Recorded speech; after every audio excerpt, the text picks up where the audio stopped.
Now, we have already established that the small anomaly can be done with a cruiser, the medium anomaly can be done with a Autopilot battlecruiser disabled. or battleship, and that the large anomaly can be done with any ship that's basically above a battleship. I would actually say that there are some battleships that can do the large anomaly, but it is safer to just use something with a little bit more kick to it, with, you know, with the chance to have a CN carrier spawning. I would say carrier and above could be quite suitable for a large anomaly. Now the rewards are generally speaking the same. You have the same chance to get the metal 8 modules in the small, medium and large one.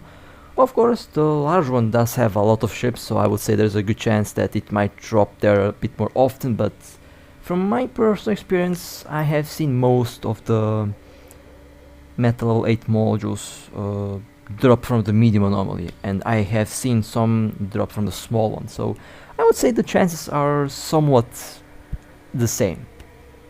Now I'll be flying a CN Care. This is not my ship. My friend did borrow me the ship to clear the anomaly, and I was actually quite curious to see how a CN Care or a Care in general can run the large anomaly. Now this carrier can enter high sec, so you can use this thing to clear Warp the drive small active. and medium anomaly, but I think using a Autopilot carrier for the engaged. small anomaly or medium one is kind of a overkill, and since I do like a challenge, I feel like the large one might be a challenge for a beast like this. So let's warp to the large one. Lost Wasteseeker large fleet. Now I've done all of the anomalies. Well, so far, with this with this anomaly included, I've done all of them, and I would say it's been a pretty good event so far. I have seen a lot of my friends obtain the metal level 8 modules. They're very happy with it. The grind is definitely, well, not the grind, but the drones are definitely challenging.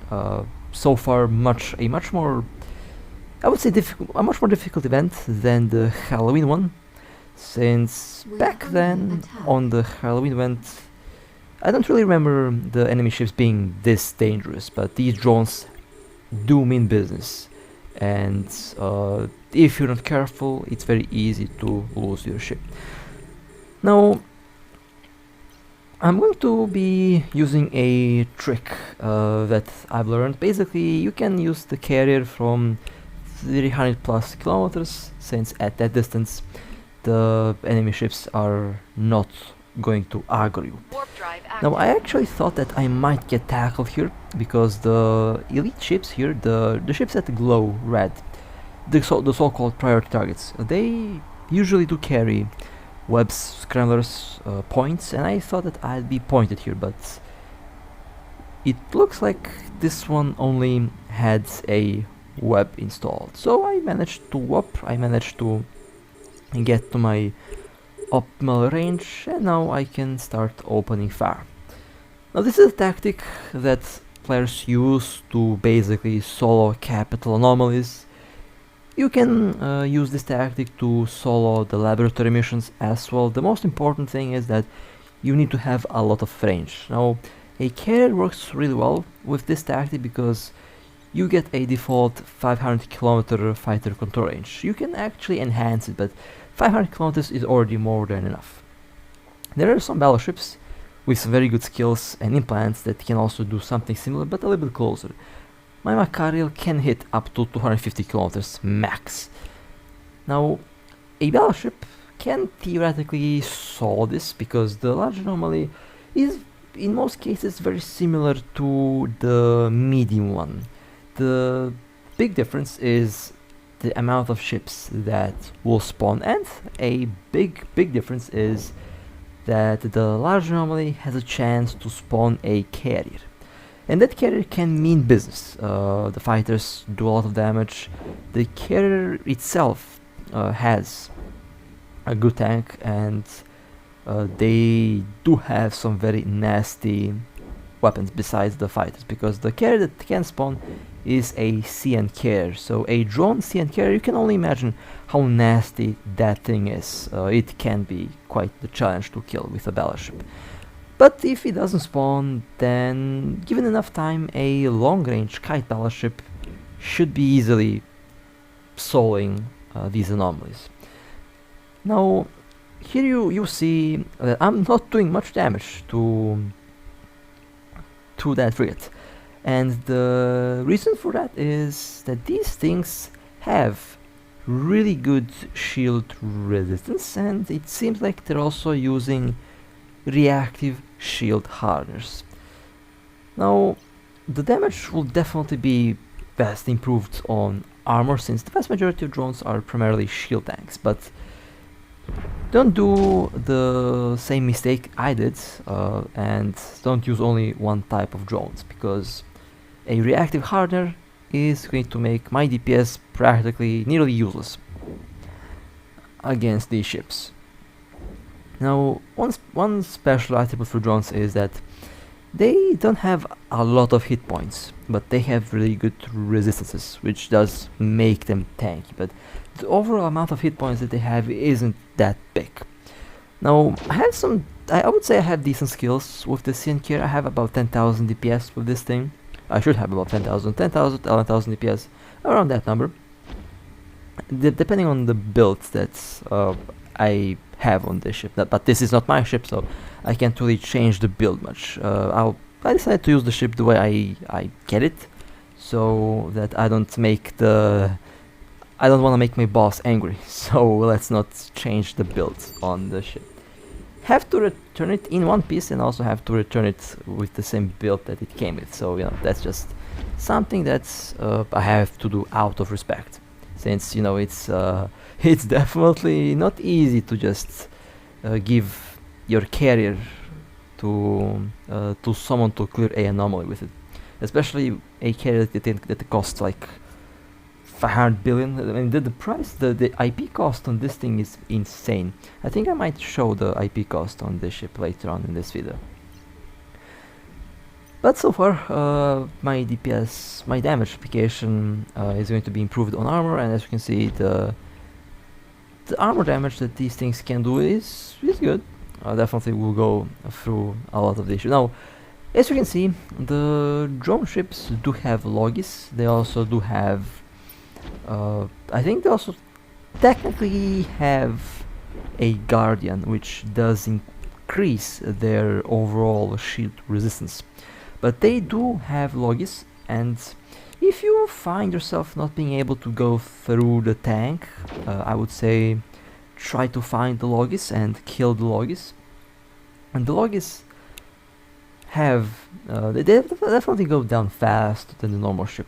Something very interesting that I noticed: the logistic drone ship here doesn't seem to have as much tank as the others.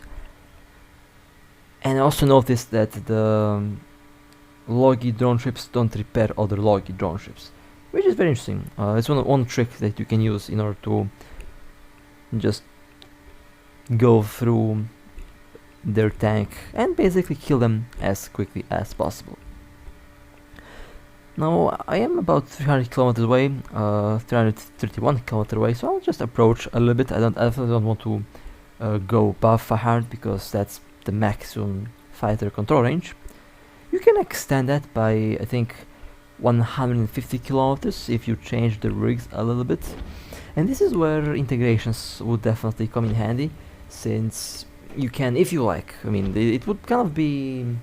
I definitely would say it's not necessary to like improve the range even more, since the range is already really good by default, but you can improve the range with the integrations, and you can also apply more, we can make the fighters apply more damage, more DPS to the target, but the raw DPS is definitely going to be lower, since with integrations you can improve a lot of things, but one thing that you can't really improve with integrations is the tank.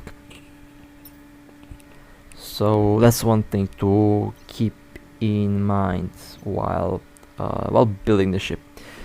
Now, one fun fact that I noticed about the CNK a couple of days ago, when I looked at the market, there was only one CNK available, and it was 80 billion ISK on the market for one CNK. So there's a chance that someone bought all of the carriers from the market and tried to basically make profit by by selling them quite expensive. Now, I don't know if they did succeed in that, because now when I actually go and look at the market, I see that the normal price of the CN carrier is back. So good chance that someone wasted 80 billion ISK. I mean, how much was the tax on that? The tax must be like 10 billion or something. That's an enormous tax. I would definitely never be able to just sell a CN carrier on the market like that in ETA. I think that's just wasted ISK, if you ask me. It's just better to sell via contract, or basically sell within the corp and just transfer the ISK via corp wallet. That's one of the things that you can do if you want to buy or sell this ship. I'm not selling this carrier. This is not my carrier. I can't sell it. So let's just let's not make a misunderstanding. I am not selling this ship. It's not mine. I can't sell something that doesn't belong to me. So yeah, just to clear that misunderstanding, in case, just in case. Would be funny. Wonder if my boss just decides to watch the video and see how I casually talk about selling his ship. He is going to be giving me a lecture very soon. I can feel that one coming. Anyway, joke aside. Now I'm slowly clearing up the wave. I think this is the first wave. Still the first wave. About 9 ships left. They are tanky. They are definitely, these things are tanky.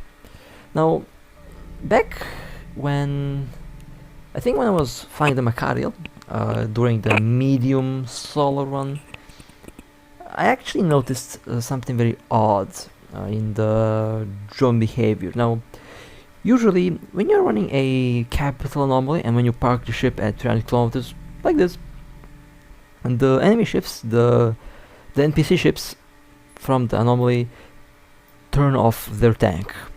So you will be doing more damage than when they were active. They basically stop giving you attention once you go above 260 kilometers. And that's basically when they go in the inactive mode. They turn off the resistance. They don't have any tank at that moment. But the drones seem different. The drones seem to keep the tank on, and they even repair harder when they are not after you. I noticed that I'm doing more damage to them when they are in the active mode. So that's one thing to also consider. It kind of makes this approach a bit more difficult than the active approach, because with the active approach you can actually do more damage to them, and there's a chance that you can actually clear the anomaly a little bit faster.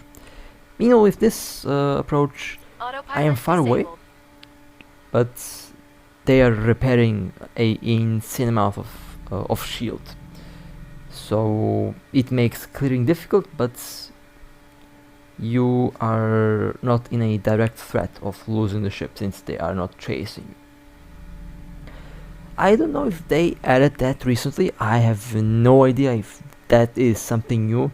I have no idea if they changed the AI for the normal anomalies, for basically the laboratory missions, for capital anomalies and stuff like that. I think the same trick still works really well, and I'll think that this only affects the drone ships, since I haven't really noticed this behavior in the other PvE encounters that I've had during my time with the Archon. So could be something completely new. Could be that they are going to be changing the AI, which would make PvE in a way more challenging.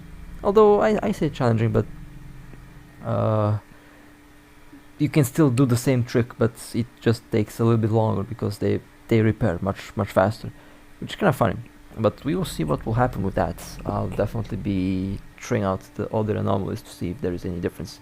So far, from what I've seen, no one complained about that. I just noticed it on this anomaly, so I don't know. Maybe something new, maybe just the reactive hardener on the drones doing its thing, because I have the thermal drones with the highest DPS, but if they have a yellow hardener, my DPS is going to be drastically reduced. So definitely use different types of drones, or fighters, my apologies, while running the new sites here, because that's one of the ways how you can beat the reactive harder.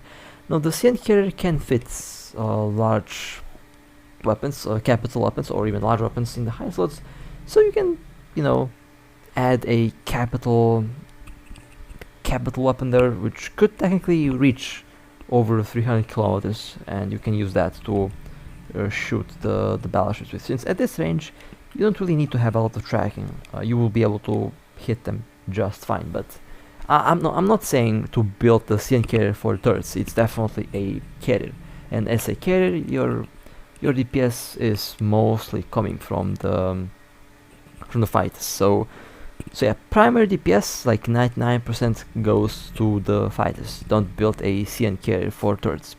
You can add turrets, they do help in some cases, but you know, just focus on fighters for the most part. Seems to be the best way to approach this. I mean, the only way, I would say. But the CN carrier also does get a bonus on shield boosters. It is a shield tank ship. Bonus on shield boost amount per skill level. And it has this little special modes, which in this case I don't really use, because it seems to have only 24 cycles left. I don't want to use the fuel on this thing, since it has to be refueled afterwards, and I'm not going to be touching that, since I know that the special modes, the new special modes that have been added on the super carriers, and some of the special modes for the versatile assault ships, and I think the CN special mode, eat a lot of fuel. They eat a lot of fuel, and it does take quite a while to actually refuel them. I think like 5 million plasmoids is required, at least, like a minimum amount, to maintain a super carrier's special mode running at all time. Not the special mode, but the main weapons of the burst projectors on the super carriers. They eat a lot of fuel. You can have like 50 cycles each, and then you have to refuel from the whole fuel tank. And I think this module is somewhat similar. It does eat a lot of fuel. Like, someone told me you have to use like 300 million ISK worth of plasmoids in order to fully recharge the fuel tank and to keep the module running at all times. Basically, that's a lot of plasmoids. To be honest, that's quite a lot of plasmoids. But who knows? I think the price might have went down since then. I was told that when the CN was released. So yeah, it's also one little interesting thing about this ship. So far, quite a pleasant experience. I have my alt further down the road, scouting, since, you know, a CN carrier is a very juicy target, and I trust no one when I'm flying this. I only trust my corp. I only trust my corp and no one else. Actually, no correction, I do trust a lot of people that are outside of the corp, that are my good friends, but I'm keeping like a good eye on local. Seeing things that are a couple jumps away gives me enough time to react if something is coming my way. Since I do not want to have a 600 billion loss mail for sure. This is basically like flying half a super carrier. That's how much it costs in IP. Like a insane price. It's kind of classified. It's a faction carrier. They're expensive. Faction carriers are expensive. and this one is no different. A CONCORD faction carrier, to be accurate. A police carrier, if you want to call it that. I think you can. A police carrier, kind of funny, but yeah, it is. It is exactly that. So, this is the second wave. So far, the clear time. I mean, I definitely did expect tank. I should have just swapped my fighters to counter the reactive hardener, but it doesn't matter. It's still going through quite easily. I could have added a fourth damage mod, which would improve the DPS even more. And I also forgot to add my bombarding plant. I do have a general unit for fighters to improve the DPS, so would definitely I can definitely like get a bit more DPS out of this thing. But for what I have equipped now and based on my implant, I think it's fine. No, not gonna complain about that. It's still doing a pretty good job, so I am mostly happy with its performance. I have seen so many of these carriers just get torn to shreds in null, even around enemy territory. A lot of them just fall asleep and get tackled and killed. I also seen like I've seen I think a super carrier. Yeah, it was a hell that fell asleep. That actually happened very close to this system, like less than maybe 20 jumps away, which is kind of close for my standards. But less than 20 jumps away, there was a hell that fell asleep, got tackled, and I think about 19 or 20 sub-capitals swarmed it and killed it. We had like I think the response that I seen in the alliance was pretty, I don't wanna say bad, but there isn't much you can do when a super carrier gets tackled like 20 jumps away with basically no tank. Most of the super carriers that are flying out there have literally no tank. Most are PvE, and there are some PvP. Most are PvE. There are, from what I can tell you,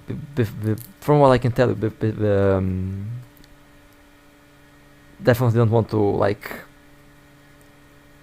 leak any secrets out there, but I know I've been involved in helping to basically rig a Eon, and I've also helped build a Wyvern, which are integrated tank builds. I have no idea where they are. Actually, I do, but I'm not saying. I'm definitely not saying that. But there is like two chunk super carriers that I know of that are somewhere in space, and they are tanky. These things are ridiculously tanky. So tank in these ships is still, I would say, one of the better ways to go with them, because your passive shield tank on the shield tank, for example, is enough to tank 180,000 DPS easily if it has a good build, if it has a good tank build. But most of the super carriers that I have seen didn't really have a very good tank. There was one Wyvern that died quite recently. It kind of did look like they had the tank build, but I never saw the rigs. Based on the damage that it took, which was about, I think it was like 30 or 35, 38 million damage it took. Maybe more, I don't really remember the number correctly, but about 30 to 60 million damage that it took. It wasn't a full tank. It didn't really look like a full tank. Most likely had DPS rigs with tank modules. If a Wyvern has a full-on brick chunk tank, that thing requires serious firepower to put down. You need multiple supercars to deal with that. That's all I'm saying. That's just how ridiculous it is. And there is at least one such ship out there, somewhere in space. I'm not gonna say the location, out of obvious reasons, but there is at least one such ship out there in space. I have no idea what's it's being used for. I don't know if they're flying it. I think they are, but if that ship ever gets spotted and tackled, it is not going to go down easily. Now, I talked about this before, but I do plan to get a wyvern myself. I say a plan, but yeah, these things are just expensive, very very expensive. So who knows when I'll actually have anywhere near the amount of ISK needed for such a ship.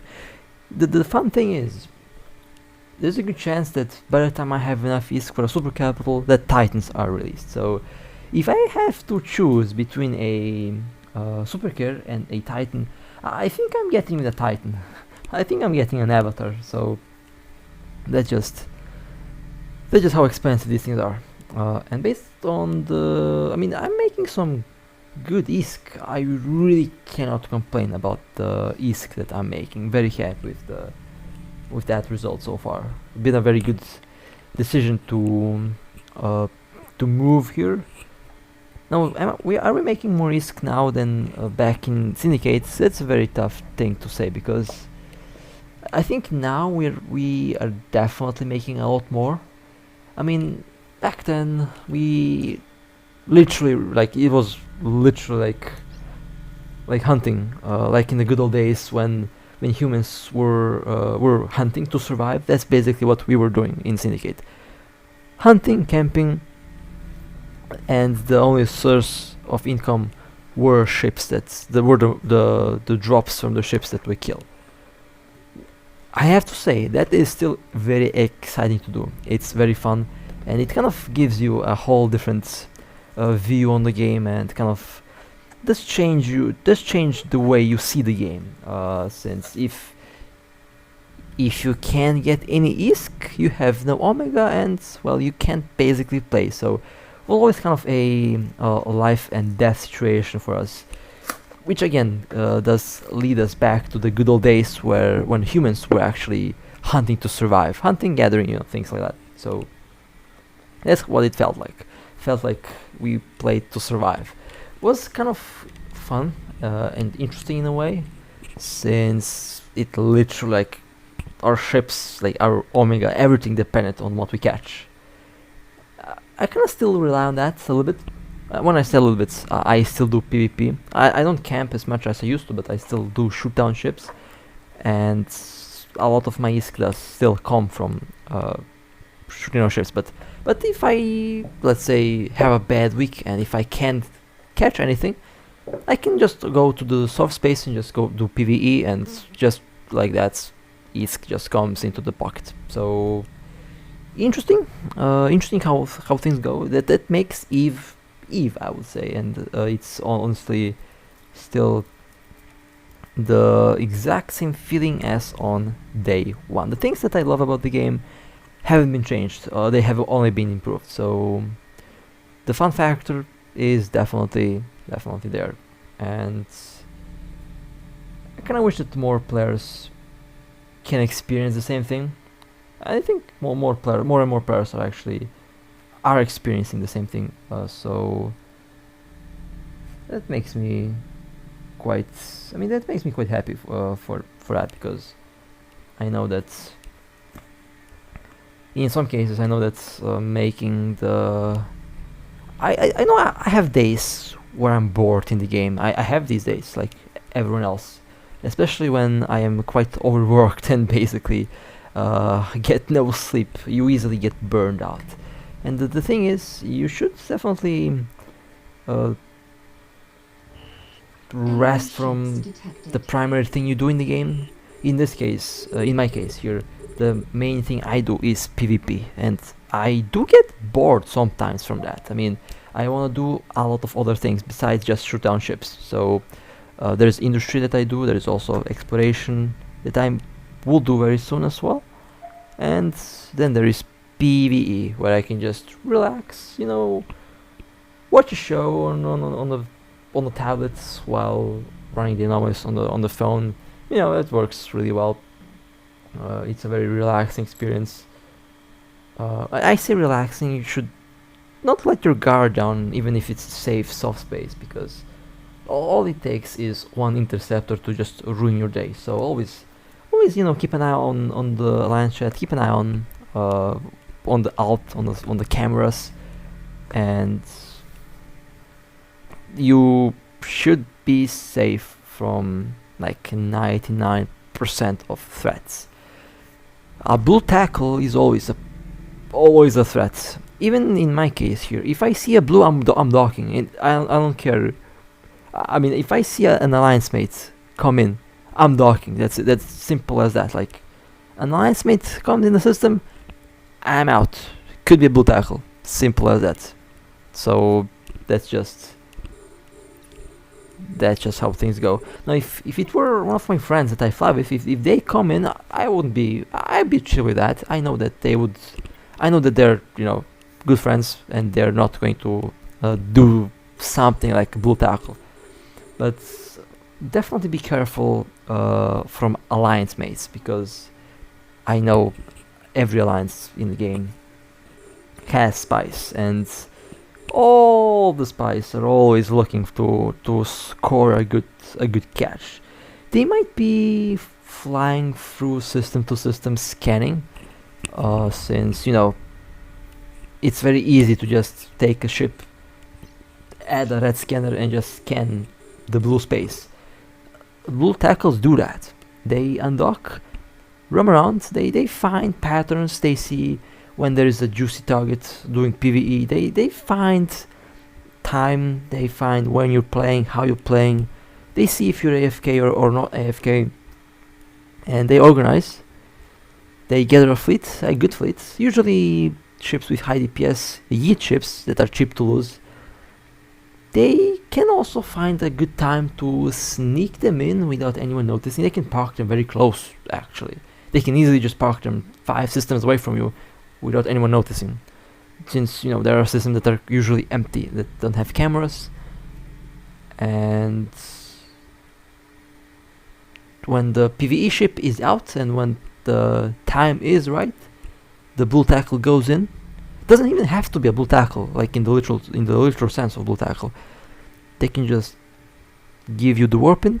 They can be cloaked somewhere in the system or in the anomaly. Give a warp in. A interceptor comes in, tackles you, and then the rest of the fleet just warps in. Such a surprise attack has a very good chance to succeed. I've seen it with my own eyes succeeding. I've seen so many science carriers die within the alliance, in the literal exact way I just described it. Obviously a planned hit. Obviously, you see that they have planned this for a while. You can see that they know exactly what ship to target, and they knew exactly when they want the ship to be targeted. And against that, you can't really organize really quickly, since by the time you actually gather a fleet, the carrier is dead, because most of them have no tank. And I can see why they have no tank, since, you know, these ships have good DPS. Everyone wants to max out the clear time. Good way to print disc. Bad thing when you actually get tackled, since if the carriers just have a little bit more, if players build these ships just have a little bit more tank, there would be a lot less that carriers around. But everyone goes for the full DPS. This carrier has a good tank. I like it. It has DPS and tank. It can hold for a while, but the vast majority of carriers that I have seen, and the carriers that I have seen that get killed, have no tank. So that's how things go. But I think this is the last wave. The third wave has spawned.